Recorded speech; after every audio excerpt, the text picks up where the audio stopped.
I would like to welcome you to Christy Fidelis's inaugural Chesterton-Belloc debates. I am Father Perricone, the moderator of tonight's proceedings. The resolution of tonight's debate is the American cultural elite is hostile to religion in general and Catholicism in particular.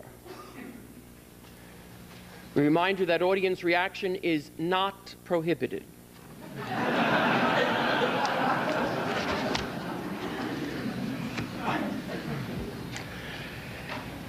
Dr. William Donohue, for the affirmative, began his teaching career in the 1970s working at St. Lucy's School in Spanish Harlem. In 1977, he took a position as college professor teaching at La Roche College in Pittsburgh. In 1980, Dr. Donohue was awarded his PhD in sociology from New York University. Dr. Donohue. Thank you.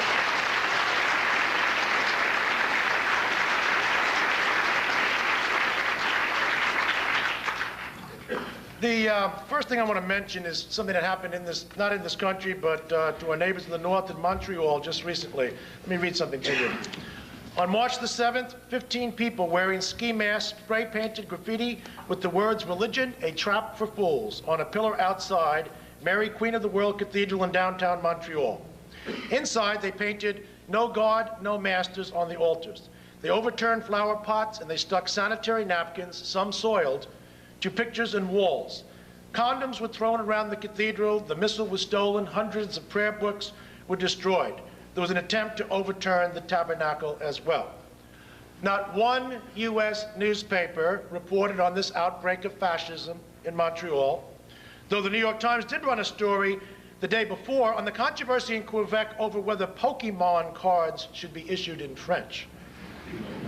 AP ran a story on March the 8th of 1999 on a synagogue that was vandalized in Siberia, but said nothing about the March 7th, 2000 desecration of Montreal Church. But AP did address another issue in Montreal the day before. The story was on U.S. files complaint against European unions on jet mufflers.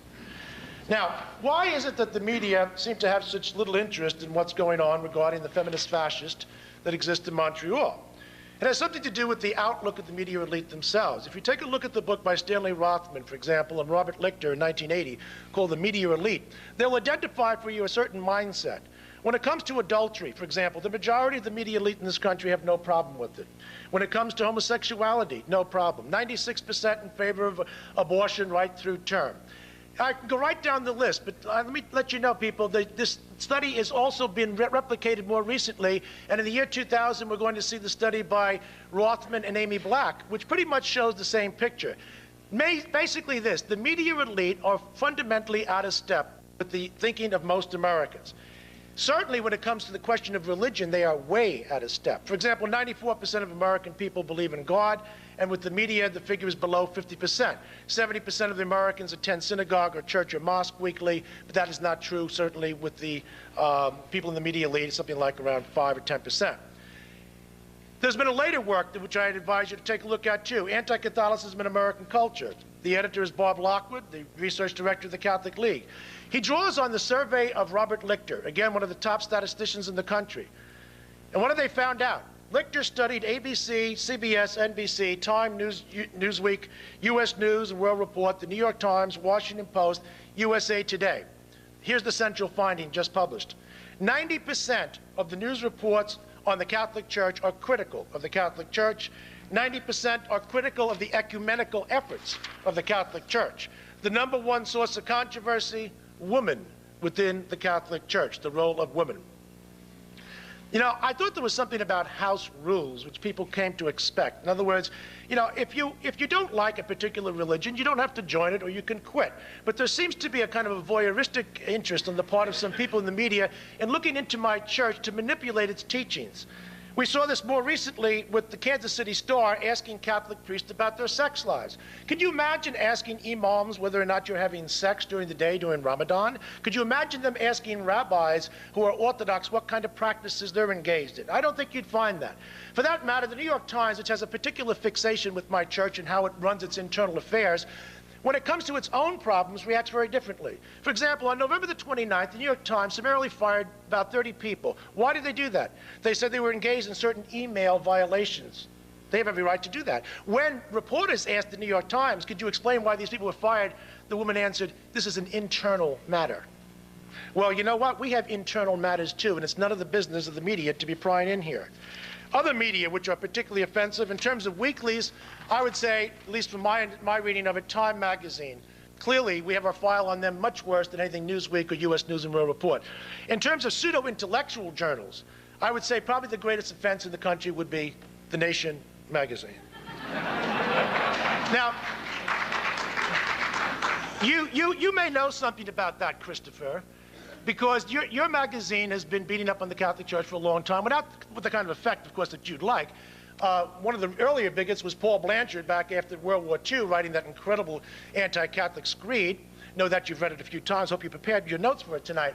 And you have now, of course, continued in that tradition, even been accused of The Nation magazine of being an anti-Catholic bigot yourself. You can defend yourself later. In terms of the tabloids, I would say there's a three-way tie between the Enquirer, Star, and Vanity Fair. That's what I would say as probably the greatest offenders in terms of anti-Catholic bigotry. Now, 60 Minutes in terms of television, in terms of the magazine shows, is probably one of the most offensive. You saw that show on Sunday with John Cornwell. He is from England. He's from England. We're getting some strange things exported to this country. John Cornwell is a phony. He's a journalist. He's not a scholar. He has lied to everybody, and including to Ed Bradley, about the fact that he had unprecedented access to the archives. He didn't have unprecedented access. They've been around for a long time. Lots of people have had access to the archives. And as a matter of fact, he didn't go on for months beyond end. He, in fact, spent less than 3 weeks, sometimes never showed up at all, and sometimes for a short period of time. This is a man who's been able to get away with it so far. You check out the New York Times a week from tomorrow on the op-ed page to see how far 60 Minutes gets away with it again. And go on with him sometime. In terms of the morning shows, I'd say the early show with that pompous fool, Bryant Gumbel, is probably the leading example of somebody who likes to take shots at the Catholic Church. Hollywood, well, we have our own production company. I mean, you can't say that about the Jews or the Hindus, but we have, of course, Miramax. Barb and Harvey Weinstein, who like to give money to Al Gore and Hillary Clinton, they gave us the movie Priest. Now, could you imagine a movie called Rabbis? 5 depraved rabbis, all degenerates, and their degeneracy is a function of their rabbinicate. Now, well, you're not going to see it. What about the movie Dogma, also coming out from Miramax? You're not going to see a movie about Kaddish. You're not going to see a movie where they're going to use toilet humor with the Jews. That's because Jews have done a better job than Catholics have in fighting back. Catholics are a little slow to react. Now, with regard to a real thesis I want to run with you tonight, and we'll see if you can run with me, Christopher. The public sector, that's what I want to talk about. The public sector actually subsidizes anti-Catholicism in this country. Take, for example, foundations, tax-exempt institutions. You wouldn't have the Rockefeller Foundation subsidizing Jews for Jesus, but you have the Ford Foundation subsidizing Catholics for a free choice. A phony of an organization was condemned by the Catholic Church in 1993. Francis Kissling is an amazing creature who refuses to debate me. That's where you're getting that. The nonprofits, you have Sisters of Perpetual Indulgence. These fools are dressed like nuns, and then they get a tax-exempt status. People say, well, they give money to charities. How about a bunch of white boys setting up the Al Jolson Society with a little black paint on their face, doing a little tap dance and saying, well, we give to charities. Would they get a 501c3 status? I don't think so. In terms of the public theaters, Manhattan Theater Club gives us Corpus Christi, incredible play. The museums, the Brooklyn Museum of Art, sensation. If you haven't heard about it, I don't know where you live, but let's listen to the reaction here. Boxes of maggots, decomposing cow's heads, bisected pig in formaldehyde, a 13-foot portrait of Myra Hindley, and the Holy Virgin Mary by Chris Offaly. Now, what did we get out of this? Where did this come from? Well, it came from England. Now, there are 2 things about England that I know that we've had to put up with. One of them is Christopher Hitchens, and the other is elephant dung. So, which you would not... Now, let me tell you something. You may need this, too. after listening to him, I brought along some of my vomit bags. We used that. No, we used that very successfully in the Brooklyn Museum of Art, because they told us that if you looked at this at the Holy Virgin Mary, that you may puke, and we took them at their word. We want to facilitate the process, so if anybody feels the need to puke, there you have it. Now, you also have a problem with the state schools in this country. Penn State, for example, a few years ago, the feminist fascists there decided to take a vagina, made a vagina with human hair, and then put our Blessed Mother inside of it to show how much they care about us. At Hunter College, another state-supported institution, you had Condom Jesus, and at SUNY New Paltz, the same kind of outrage.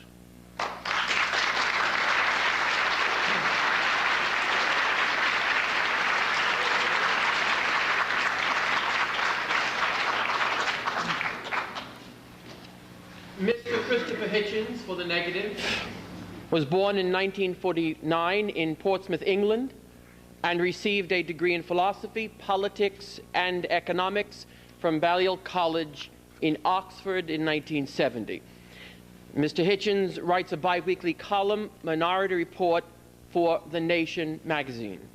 He is also contributing editor to Vanity Fair and to such other publications as the London Review of Books, Harper's, the New Left Review, the New York Review of Books, and the Times Literary Supplement. On television every now and then, Mr. Hitchens will appear on C-SPAN's Washington Journal, among other shows such as Larry King Live, Meet the Press with Tim Russett, and Hardball with Chris Matthews. Mr. Hitchens has been a visiting professor at the University of California at Berkeley, the University of Pittsburgh, and the New School for Social Research. Mr. Hitchens has authored 8 books. His most recent are the now famous invective against Mother Teresa entitled The Missionary Position, Mother Teresa in Theory and Practice, and in the last year, his book on the current president, No One Left to Lie to, The Triangulations of William Jefferson Clinton. Of course, this work won him the ire of some of his Beltway fellow travelers, but won him kudos among folks like us.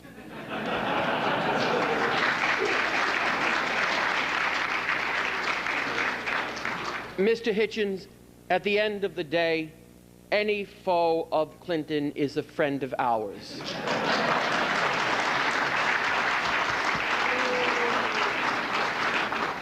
Mr. Hitchens.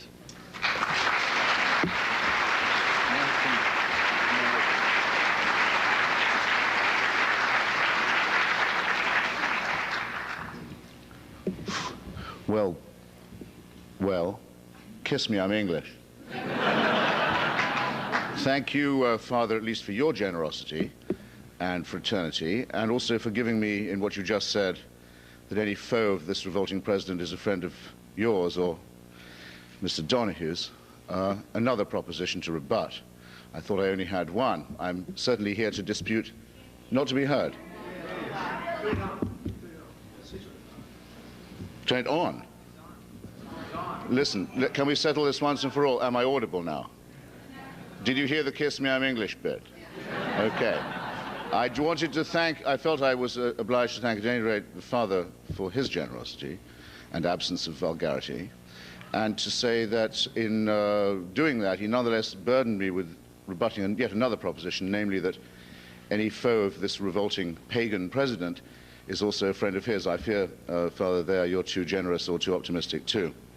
I'm in a fortunate position, though, in rebutting this motion, in believing both that it is not true that the American intellectual and cultural elite is biased against religion, let alone against Holy Mother Church, but in wishing and hoping that it were true.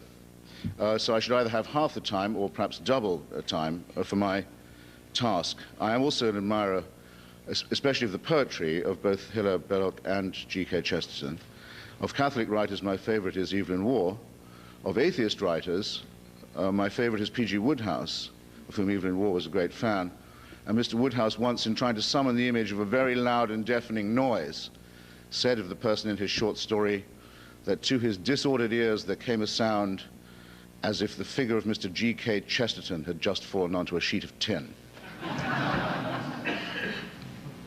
Now, I think, it's important for me anyway, to be able to say that I don't have to begin, as I would have if I was speaking for the church, with any apologies.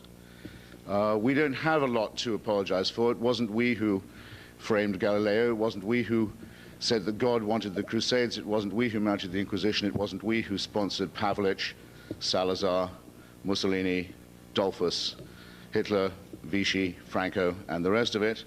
And it wasn't we who preached the Easter sermons saying who was responsible for the death of a mythical figure and creating ludicrous pain to real people in the real world. We don't have to begin by proving that our institutions and our beliefs are human, as all human institutions are, that we are only mammals, as His Holiness the Pope is only a mammal. We don't make a mystery where none exists. We say that we face the heavens and we find them empty, and that some of us, at any rate, are not alarmed to find this emptiness, and would be more alarmed to find the heavens full of permanent supervision and invigilation, and that an ethical life may be led by someone with no supernatural means of support, without the fear, if it is a fear, or the hope, if it is a hope, of celestial invigilation. America is actually the country to which people came in the most of a hurry to try and find if that life could really be lived as a society. Some of them came to practice their religion freely. Many came to escape from persecution by other religions. Some came to be free from religion altogether. And that's why the Constitution is godless and doesn't mention the word, though it was not written by atheists. It was written by democratic theists and secularists. And that's why the meeting at Philadelphia, which decided these matters and decides them still for us, was a godless one, if not an atheist one. And that's why I think modern America should be a lot more anti-religious than it is, should pay less respect, make much less reverence to religion than its mass media, to which I'm coming presently, do. Read one page of Stephen Hawking about the event horizon, about the possibility that we will soon know not where the universe originated, but where it is tended, and the event horizon to which we may all be headed. There is more to inspire awe in one page of Stephen Hawking than in any of the fantasies of Tertullian, imagining that he could go to the window of heaven when he was promoted there and look down for his consolation on the torments of the damned. There's much more to be awe-inspired by in a page of Hawking than any number of burning bushes or other such myths. Now, it could be, and this part of the motion I think I might have to admit for debate purposes, that when religion is attacked in this country, that the Catholic Church comes in for a little more than its fair share. I may say I probably contributed somewhat to that, and I'm not ashamed of my part in it. But doesn't the Catholic Church make rather large claims for itself? The Catholic Church claims to hold the keys of Peter. The Holy Father claims to have that power and to be the vicar of Christ upon earth. It is said that only through this means and this approach can redemption be achieved. These are large claims for a human and fallible and political and bureaucratic institution to be making for itself in the age of Hawking. I think it's also the case that America is preeminently a country of, if not sexual license, as you might imagine from hearing Mr. Donohue. I mean, I'm surprised that you can cross the streets without copulating individuals and with dogs throwing buckets of water over them to keep the temperature down. But at any rate, a country of sexual tolerance, a country of sexual, I'll settle for pluralism, would settle for pluralism for now. Well, Holy Mother Church doesn't settle for that. Holy Mother Church makes rather strict demands. Holy Mother Church prohibits, by various edicts, ukases, statutes, and pronouncements, all forms of sex that are not specifically devoted to the outcome of procreating further Catholics, and it enforces this with a celibate hierarchy. Now, that's fine, and it is your choice, and as you say, Father, as you don't say, Father, excuse me, but presumably would, but as Mr. Donohue did say, no one has to join that church. But that church, where it can, does try and impose those standards on non-believers and non-members. And there will always seem to some people, I think, something absurd in the enforcement of such statutes, especially since we know most Catholics don't observe them, by a celibate oligarchy and hierarchy.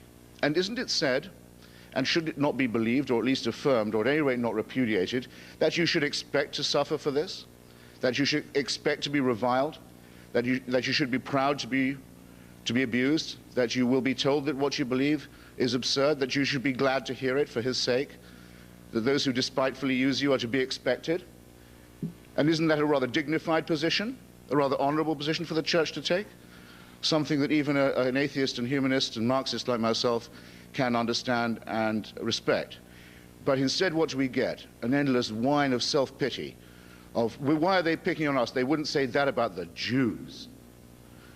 An endless play on the ethnic politics and identity politics card, an endless appeal to self-pity, where you should be proud that you're in a fight for your politics and your church. And you seem instead to be resentful about it, and perhaps, who knows, a little insecure. However, for the main part of it, you only have to open a paper to see the exaggerated deference paid to every utterance of His Holiness the Pope, wherever he goes, and the extraordinary deference shown to him whenever he visits these shores and decides to grace us with his presence. As for the woman styling herself Mother Teresa, I can attest that until I wrote my little pamphlet, she had been the recipient, the beneficiary of a 25-year Niagara of 100% favorable publicity in every secular, Protestant, Jewish, and Catholic or non-religious outlet of any kind at all in the media. Only by the grace of my intervention could it not be said when she died that no one had ever said a single word against her, and that no one had ever pointed out that she had fawned on the Duvalier family in Haiti and said that they were the Lord's anointed and beloved of the poor. That, oh well, I'll get to her depredations in rebuttal, because I say I have only a minute to go, and I don't want to overrun my time or end foaming in mid-sentence, waving vomit bags and Tampax, waving vomit bags and Tampax in the name of good taste and good bearing and good manners and good standards. I think I can hope to be rescued from that fate without any divine intercession. The truth of the matter is, ladies and gentlemen, comrades and friends, brothers and sisters, religion has it very much its own way in this country of ours. It's in the Pledge of Allegiance, thanks to a stupid intervention by President Eisenhower. It's on the money.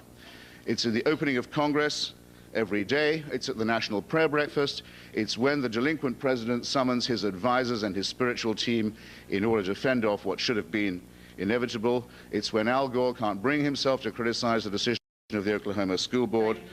And it's high time that that situation was reversed and we developed a proper immunity to it and made sure that religion could only be self-inflicted. Thank you.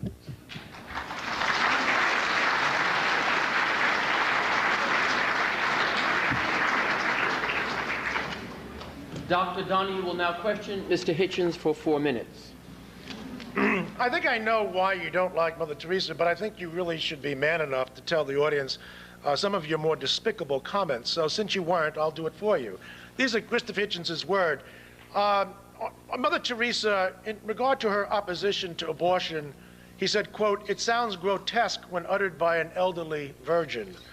She has also been regarded as a presumable virgin, and you've also referred to as an elderly virgins terrified of sex should not tell the rest of us how to live our sex lives. So that's really the kind of individual you are, Christopher, so don't give me the stuff about Duvalier. Now, why is she such a threat to you? All right. You see, both Christopher Hitchens and Mother Teresa had one thing in common. They both professed to have something in common with regard to the poor. They both said they were concerned about the poor. Unlike Mr. Hitchens, Mother Teresa actually did something about the poor. So she... Well, what's bothering him is that here's a woman engaged in private philanthropy, grounded in her Catholic tradition, and you, sir, you want state socialism. That is why she terrifies you, and she continues to terrify you. You want coercion, and Mother Teresa, of course, chose altruism.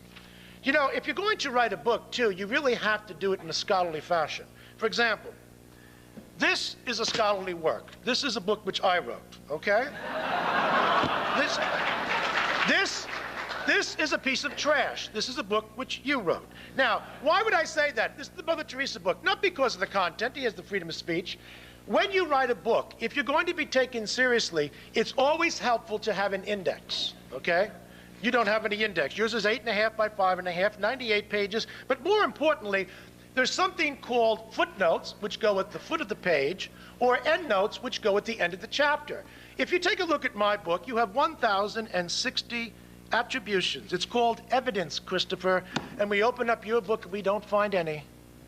Now that, you see, if you were one of my undergraduate students, that would have to merit an F. I'm sorry. It doesn't carry any weight.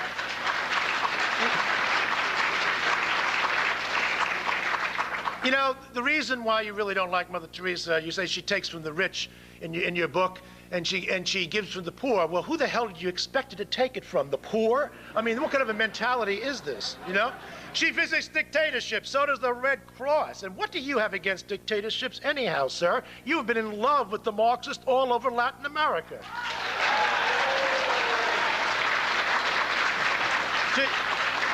To give you an idea of where he's coming from, he was so angry at Mother Teresa because she wouldn't install an elevator in one of her buildings to rescue the homeless in the Bronx. He didn't mention that she agreed to take them up the stairs. The nuns would carry the homeless up the stairs. No, because the mind of the bureaucrat, the person who must have the state, is the mind of the person who would be against anybody who's doing anything like this. It's called voluntarism. But most amazing, in your book, you say that Calcutta needs population control. But on the page before, you actually say that secular leftist politics predominates. Didn't you quite figure out the cause and effect? In social science, it's called an independent variable and a dependent variable. Didn't you quite figure out that the reason they have so much poverty over there is precisely because of your secular leftist politics, which predominates? Where in God's name has socialism ever delivered anything but what Orwell said? Leader worship, oppression, and war. That's the legacy of what you stand for.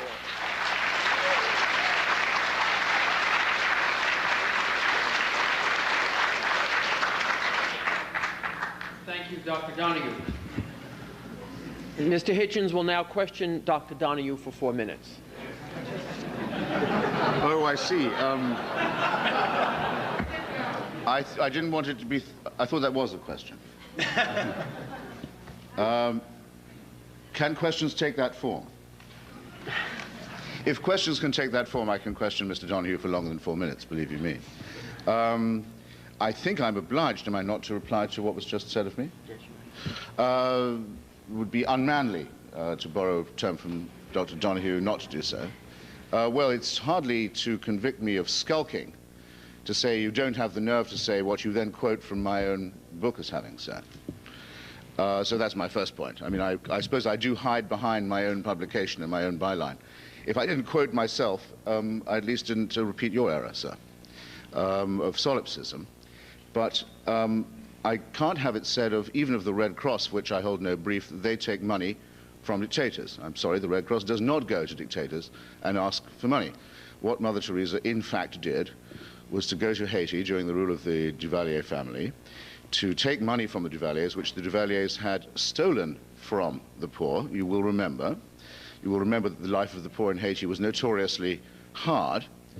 And to make a speech in which she said that the Duvalier family was loved by the poor in Haiti and that as far as she could see, the poor in Haiti loved them back. Now that's what she actually did and what she actually said. And you can square that as you will with her claim to be a saint. I don't trespass on sainthood questions. It's none of my affair. But those are the facts. Again, with Charles Keating of the Lincoln Savings and Loan, who had fleeced the poor of California through a Ponzi scheme. She took a large sum of money from him and a private plane, and the use of a private plane, and when asked by the court in California to return the stolen money, said no, or rather didn't reply, having interceded in the court to say that Mr. Charles Keating was a good man and a friend of the poor. Again, these are the facts. Now, it was not said by Mother Teresa. I'll say this much for her. She didn't say, but some of her apologists did say, well, Jesus of Nazareth knocked around with some pretty bad characters too. Sinners, publicans, tax collectors, that sort of type. Whores as well. No one accuses Mother Teresa of knocking around with that kind of type, and as far as I know, she never did. But he wasn't, if he was a real person, he wasn't shaking them down for their money. So the analogy, even if I accept the grammar or morality of it, would not hold. Mother Teresa took stolen money from the rich, money they had stolen from the poor, and she spent it on, well, we don't actually know what, because there was no audit. But we know it wasn't on hospices and on healthcare and feeding people in Calcutta, because that remained consistent. Her outfit was as poor when she finished as when she started. What we think is it went to the 300 convents she claimed to have built around the world. In other words, it went to an order that will bear her name, and to the greater glory of Mother Teresa. Well, that's fine, also, and not my business, but it's not the impression under which the money was given to her, is it? And finally, she was not a friend of the poor, but a friend of poverty. It's a very important distinction. Everybody knows that there is one way, and only one way, by which poverty can be cured. It involves the empowerment, as to use I'm sorry for the fashionable catchphrase, but there's no better word for it, the empowerment of women. Go to a village in Bolivia and Bangladesh, anywhere you like, any wooden spoon country you choose.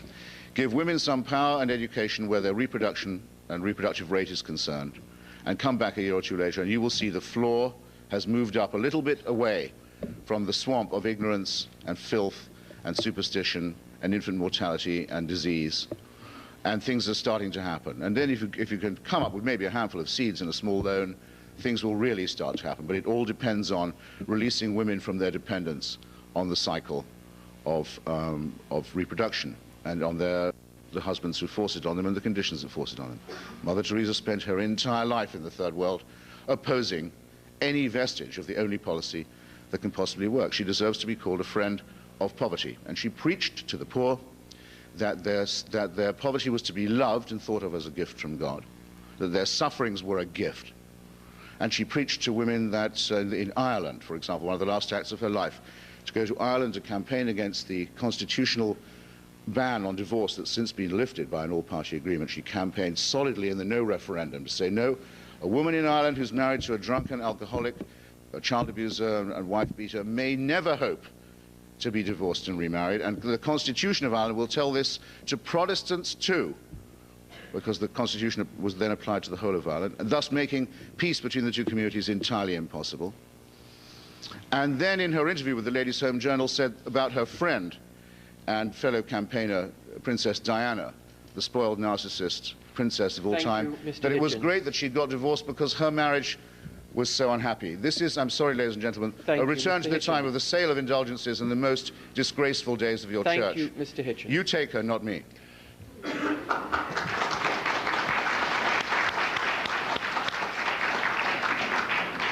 Dr. Donohue will now respond to Mr. Hitchens for 8 minutes. 8? Charles Keating, by the way, gave the money to Mother Teresa back around 1982. You left that out. Very convenient. When he was involved in this swindle in the 1990s, the money was already spent on the poor. That does not appear in your book, and you're not man enough to say it again here this evening. Now, this fawning over the poor that you supposedly have, you should have an interest in the poor. It kind of reminds me of people who said that, when Jimmy Carter was a good president because he kept, after he left the presidency, he kept making houses for the poor. My response to that was, and the same response I have to you, well, hell, he ought to. He helped make enough of them poor in the first place. Why shouldn't he build some houses for them? I mean, after all, it is the philosophy of The Nation magazine, is yours is a Marxism. It is the most failed philosophy in all of history. You've been on the wrong side of history. Marxism is what is, you talk about apologies. You don't want to apologize for anything. There are more people dead in the 20th century as a result of what government has done than what any religion has done. 120 million people lost their lives. It's called communism. Now, if you don't make this...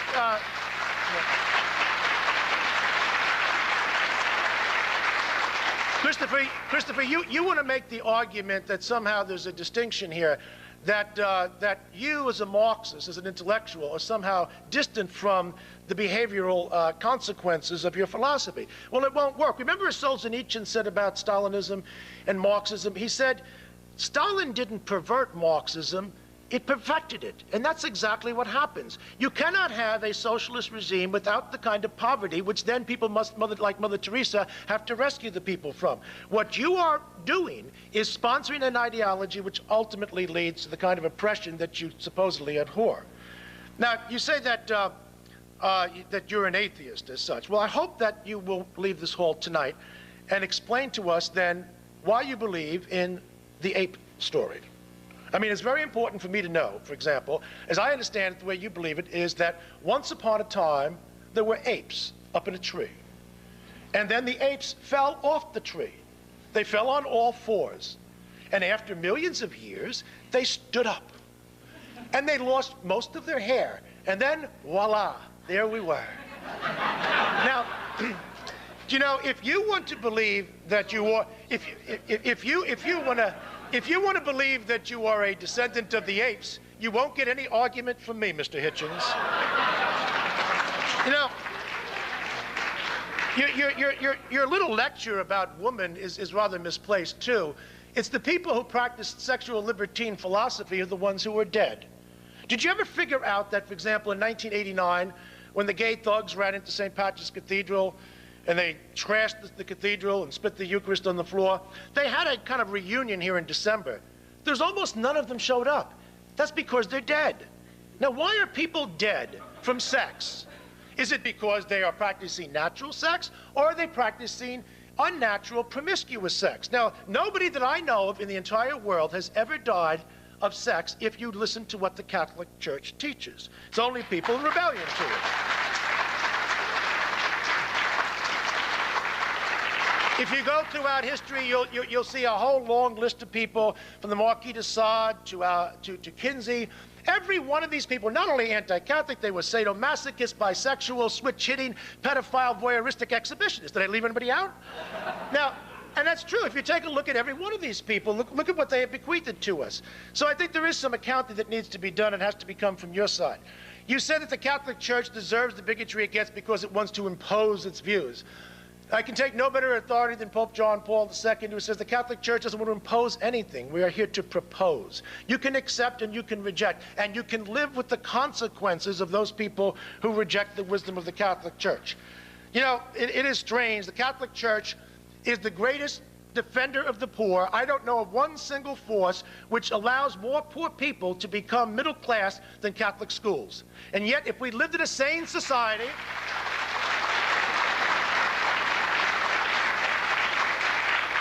if we lived in a sane society, we would close down the Department of Education and give every single dime to the Catholic Church to defend the poor.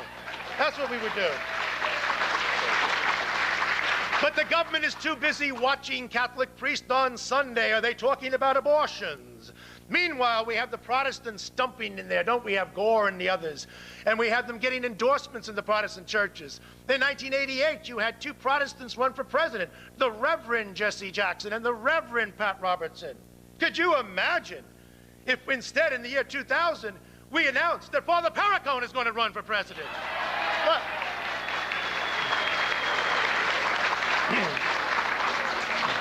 oh, I'd like to give them Father Eichner out in Kellenberg. That's what I'd like to give them. And if I really want to stick it to them, I'll give them Monsignor John Woolsey. That's what I'll give them. Yeah. And if you want to push them way over the top, then I'll give you Wren. You ever meet Michael Wren? All right, run these guys for president. We'll have Father Frank here be the fundraiser. I mean, after all, if Gore can do it in the Buddhist temples and get away with it, why can't we? Can you imagine Jack Kemp in 1996 in St. Patrick's Cathedral taking up checks from the nuns and the priests? Everybody's writing a check, and then you get the money back from the Archdiocese of New York. Could you imagine trying to get away with this? Now, Christopher, you might agree with me on this, because you don't want the clergy to be running. I understand that. However, I think even you, because of your appetite for power, would find it irresistible if a particular clergyman came to you and said, Christopher, I need a vice presidential candidate. Will you please come with me?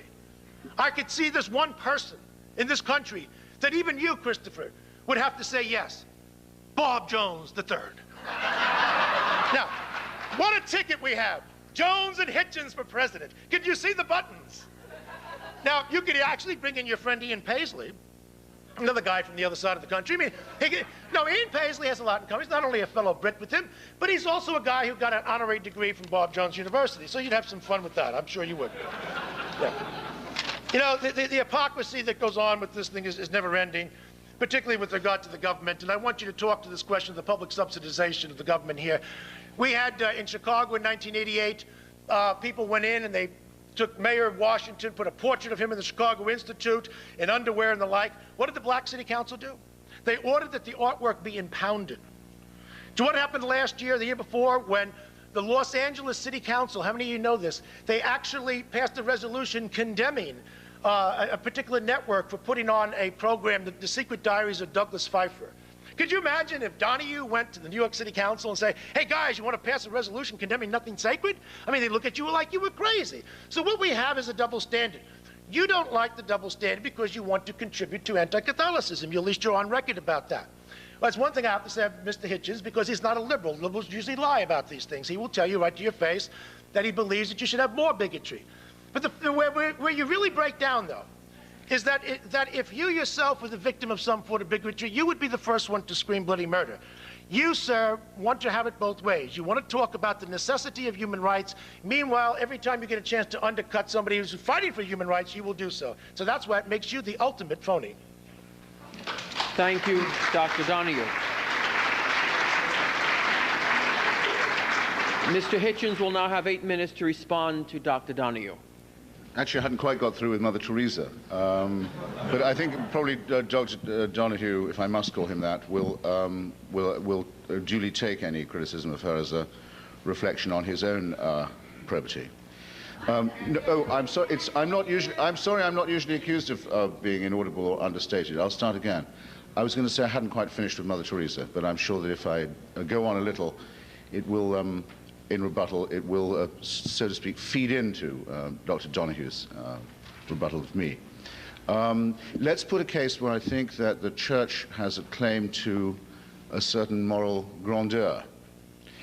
The Catholic Church, the Roman Catholic Church, because many churches claim to be Catholic, the Roman Catholic Church takes the view that there can be no trifling with the life of the unborn, and that the concept unborn child is not a propaganda concept, but a meaningful one, a real one, a true one, and that deserves protection and tenderness. As it happens, I agree with this view for materialist reasons. It seems to me obvious from the discoveries of biology and embryology that the concept unborn child is a real one. It's not just a dialectical explanation.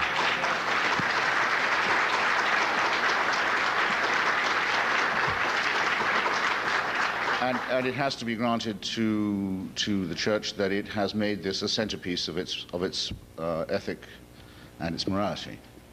But just as I'm not, say, a pacifist, and I can certainly imagine circumstances in which human life can be taken, I don't think that there are non-fundamentalist positions on abortion. For example, one of them is that the IUD, the intrauterine contraceptive device, is in fact a murder weapon, an abortifacient murder weapon. I consider that to be an extreme view, I must say. I think there is the possibility of common ground to be found on this if such extreme positions are dropped. I also do not believe, and cannot really believe that anybody does believe, that what is sometimes called artificial contraception, in other words, medical or chemical contraception, is the moral equivalent of abortion, and thus that really all forms of contraception are murder also. So you have my reservations as well. Now take the position of Mother Teresa.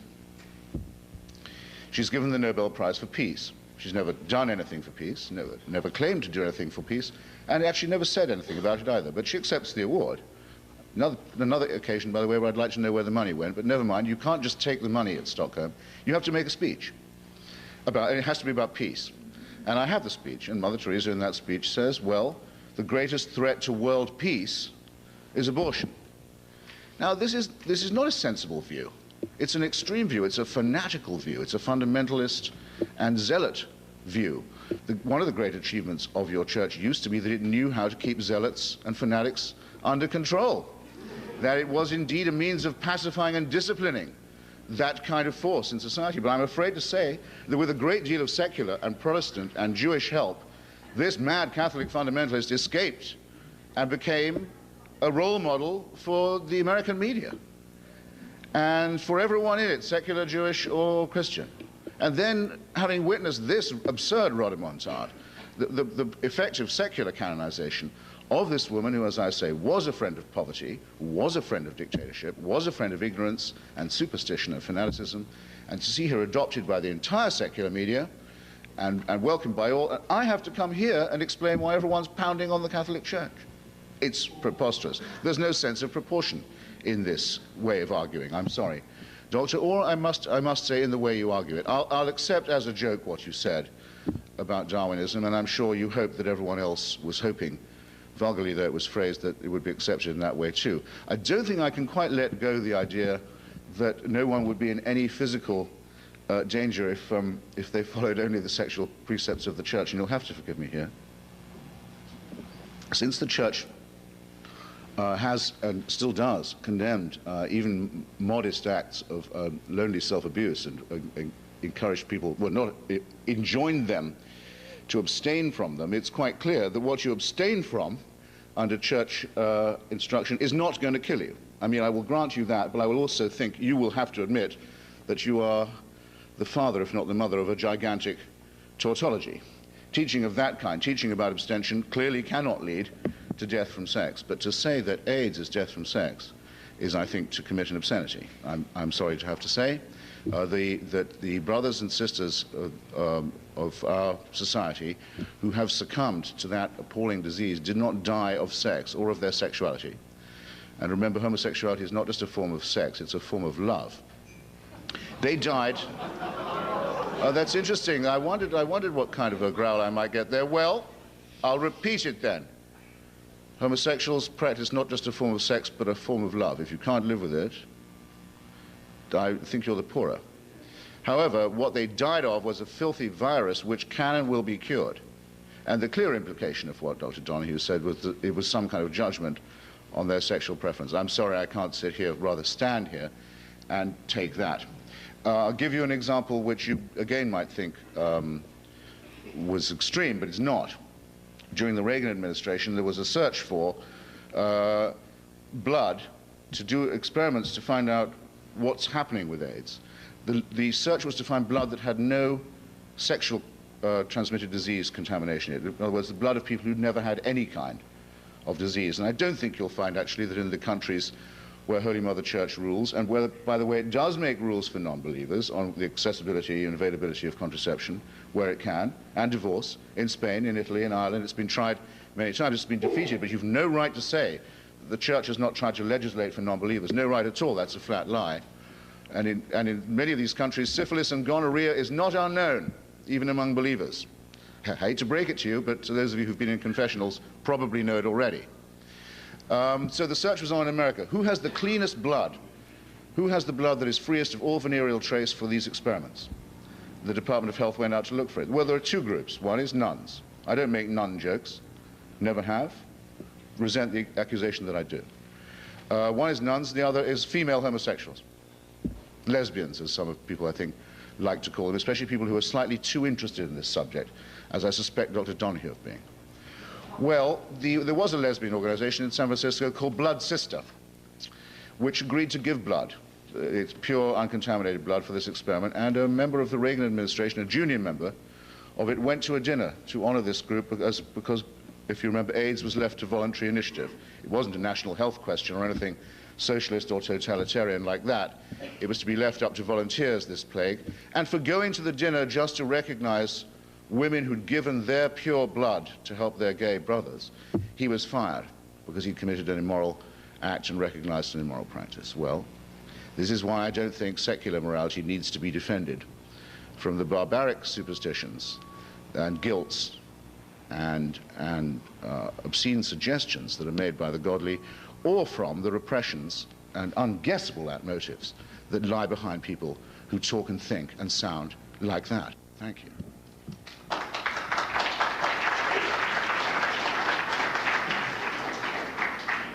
Dr. Donohue will now have 6 minutes for his closing statement. You don't write jokes about nuns, you just write vicious things about them as you did about her virginity before. So that's right, you're in a different category.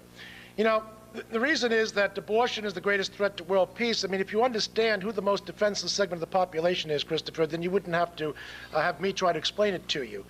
If a woman can kill her child, she can kill anyone. And if men put up with it, and if men encourage it, who's next?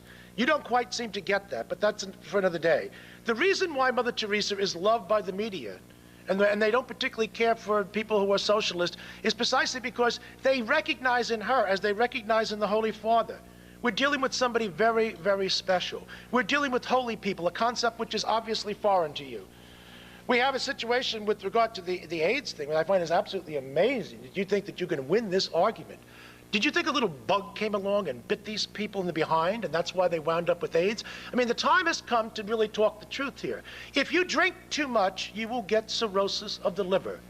If you smoke too much, you will get lung cancer. And if you practice promiscuous sex, you will wind up with some type of VD. That's because the body cannot take that kind of punishment. There's something called the natural law. There's something called the natural order. You don't want to hear it, but it happens to be true. You know, I was on with Larry King myself, and they said, well, they're talking about AIDS. I said, well, I'm not going to get it, not unless I get one of these transfusions. And you know the reason why I'm not going to get it is because I don't sleep around, I don't practice anal sex, and I don't take drugs. So I'm not going to get it. Now, I feel sorry for people who get it, but you know what? There are people who are out there who know exactly what they're doing. If you had a group in Washington, D.C., which said, smokers of the world, unite. You get all the tobacco people in Washington demanding that we have more research for lung cancer and saying, you have no right to tell me to do what I want with my own body. I have every right to smoke cigarettes, but I demand that you find a cure for my malady. We'd look at them as if they were mad. But yet we find this with the gay population and with the straights who are also getting the results of what they do. Now, you and your secular morality, you know, there is something called the 10 Commandments. They're not recommendations, and that's because it speaks to human appetites. Thou shalt not, Christopher. It's written, the understanding here is that human nature on its own might in fact indulge in the passions and the appetites which lead to this kind of behavior. You know, the Catholic Church is hated. You know why? Because the Catholic Church speaks the truth. The Catholic Church talks about absolutes in a world of relativism. The Catholic Church knows what freedom is. The freedom is the right to do what you ought to do. In a culture where it says freedom is the right to do whatever we want to do.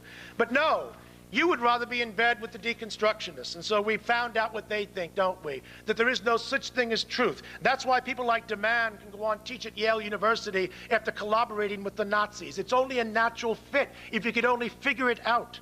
Foucault, another one of your masters out of France, sadomasochist who wound up with AIDS and then intentionally spread it to people here. And of course, he got a job at the New School for Social Research, obviously where he would belong. So no, you've got to take a look at the consequences. You cannot just say we have an ideology here which means good and then take a look at the consequences as divorced from it. And that's exactly the kind of problem that I think that we have with you.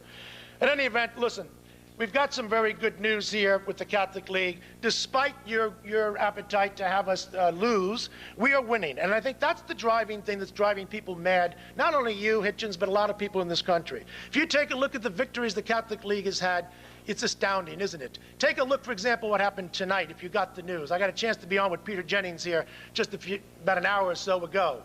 We've been fighting the Republicans and the bigots in the evangelical Protestant community who are out there to try and sunder a priest from getting the job as House chaplain. Well, as a matter of fact, House Speaker Denny Hassett, the former wrestling coach in high school, stood up and said, I am going to ask Reverend Wright to pull aside. And he did do exactly that. And it was announced tonight that a Catholic priest has been installed as the new House chaplain, the first time in 215 years.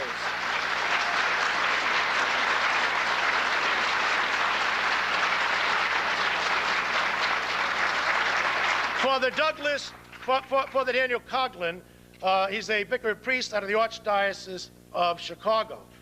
You know, we also broke every record in television history with the Nothing Sacred boycott that we conducted. And unlike the people who are now saying Dr. Laura should be taken off the air before she gets on, we were called all kinds of names for it. But that's okay. 37 sponsors were killed as a result of our effort to get that invidious show off the air. The Simpsons, we made the point on that, too.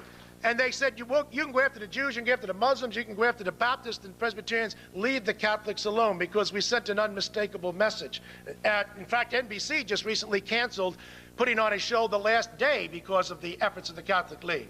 We've gotten CDs retired voluntarily without coercion. We don't have to go to the government to get what we want. We use the private pressure. And one of the things that I am most proud of, and some of you in this room, I'm very proud of you too, because you're there with me. When we went against Corpus Christi, the gay plague, we had 2,000 people in the streets. And the other side, with their stupid little balloons from people from the American way, 300 people. Oh no, the clock is ticking. The cultural clock is ticking, Christopher, and it's not going your way anymore.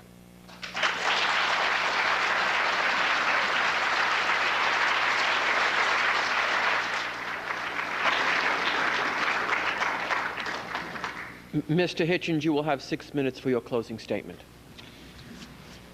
Thank you, Father. Well, if I understood Dr. Donohue correctly just a moment ago, he seems to have come over to my side of at least the formal part of the motion this evening, since it is my contention that religion is unusually privileged in this country by the cultural elite and the political and the intellectual and academic elite too. Now we read of a string of new triumphs, including, I think, a bad time for Bart Simpson and some kind of papist in the well of the house. I mean, isn't this all going your way? Next you know, they'll have under God on the money and in the Pledge of Allegiance. I rest my case. It's always seemed to me quite preposterous to hear this self-pity from Roman Catholics about what actually is a church pretty much triumphant, not to say militant. I mean, look, it is, I know it's true, that there was a time when people didn't like Irish Americans and they didn't like Catholic Americans and often confused the two. But now, the Kennedy family is a celebrity family and everybody loves them. And everybody loves them and they're your problem and not mine. But I think we can dispose of that under the rubric of, is this a great country or what, actually?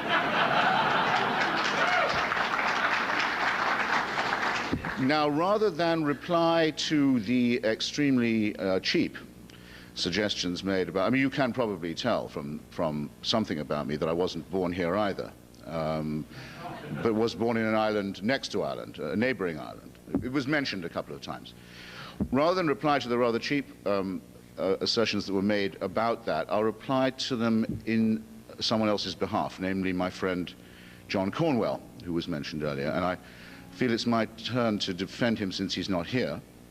John Cornwell is as unlike me as an Englishman as it's possible to get. He was at Ampleforth School, which is the sort of, I don't know what you'd call it here, the Loyola of English public schools. He takes his church and his adherents, he's a communicant and devout member of the Roman Catholic Church, and takes his adherents to it, took it so nearly to he only just avoided, and it wasn't by my pleading with him either, taking the vows that would have made him a priest. It is also true, and I'll restate it because it was denied, and denied in a confusing manner, that he was allowed tremendous access to the Vatican archives, and it's true because he had on his previous visit to those archives, which had been open to him before, written a very stern and rather brilliant book in defense of insinuations made against the Church and against the polity in Rome that it had murdered the previous Pope. You may remember there was that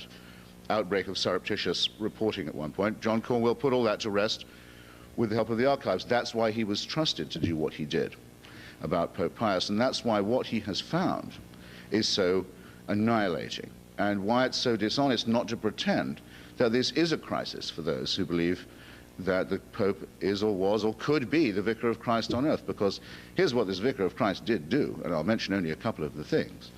But this Vicar of Christ did tell Heinrich Brüning, the leader of the Catholic Center Party in Germany, to dissolve his party, to give up having a Catholic Center Party and to join and vote for the accession of the National Socialists and of Hitler specifically as Chancellor. This Vicar of Christ on earth also did make it a mandate that every German bishop celebrate Hitler's birthday every year from the pulpit. It is a tremendous testimony, it seems to me, to the unease with which the cultural elite approaches church matters, that to this day, I haven't read a review of this book or a discussion of its incredible findings.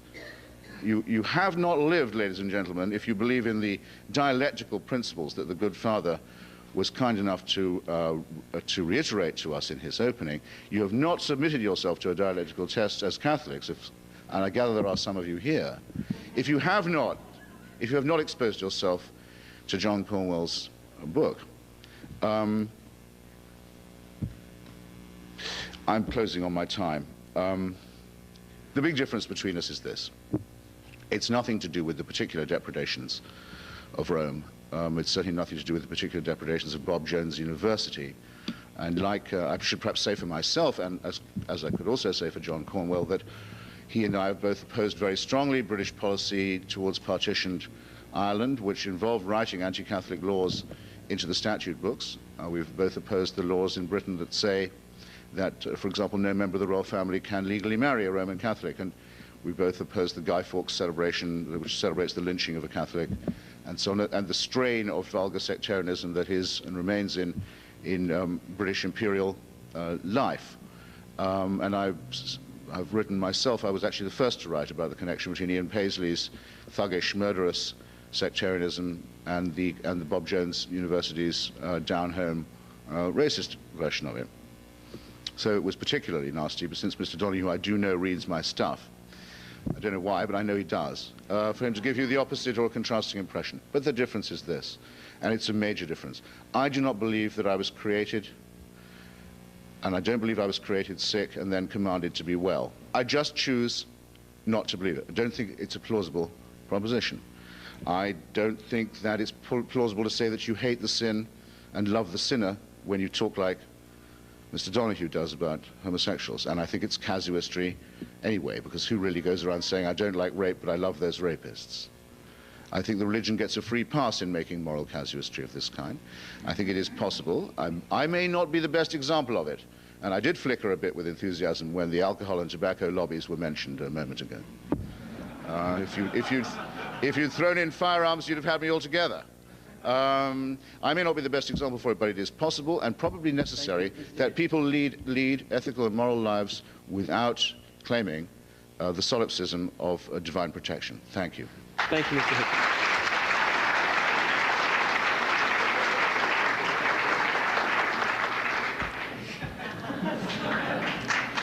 Thank you. Thank you, Mr. Hitchens. Thank you, Dr. Donohue. Thank you very much for your company this evening. Thank you very much.